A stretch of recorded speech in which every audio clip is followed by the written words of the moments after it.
Good morning, everyone. I've been asked this morning just to share about a Bible verse that is important to me. So I've sneaked up to Ruby's bedroom where it's quiet, and I'm just going to share for a couple of moments.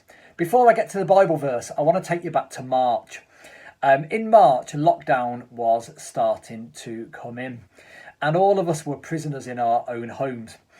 And then I got coronavirus, and I was pretty ill for probably 3 weeks. And then Sarah, who was 34 weeks pregnant at the time, she got coronavirus as well. And so we were ill.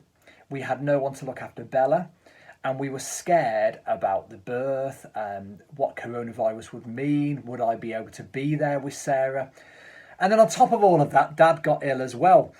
And so that was our sort of March, April time. I'm going to go back to that story in a moment, but I want to go to Genesis. And in Genesis 27, we have Jacob.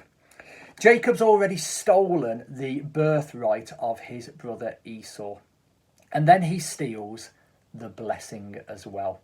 And Esau is fuming, and he threatens to kill Jacob. And so Jacob goes on the run. That's Genesis 27. I want to jump to Genesis 29. Hopefully you'll see my logic in a minute. In Genesis 29, we've got Jacob's new life. He's on the run, but he starts to settle somewhere.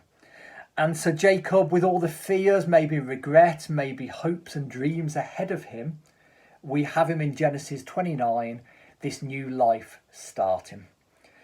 Sandwiched in the middle of the past and the future, we have Genesis 28. And in this little passage, we have Jacob having a dream.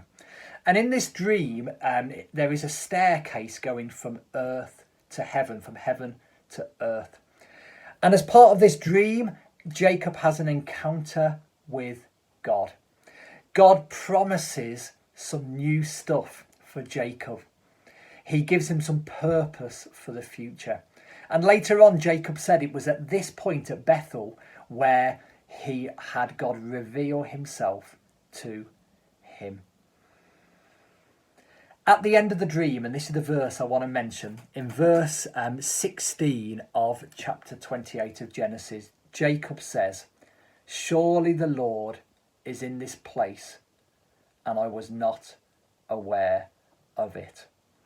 Jacob was so busy, so consumed possibly with the past of Genesis 27, and maybe so consumed with what was going to happen in the future in Genesis 29, that he nearly missed God's presence and encounter in 28. Going back to March, we were consumed with life. We were busy looking back to what had happened before.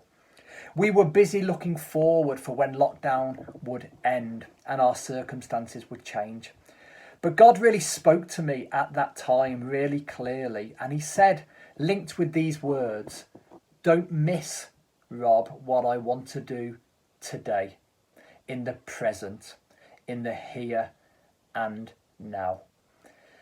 As humans, we can be so busy and so consumed with the past and the future and with life that if we're not careful, we can miss the encounter that God wants for us in the present. And as lockdown unfolded, many times, I had some really special times with God. And God spoke on many occasions. And God revealed himself in many ways.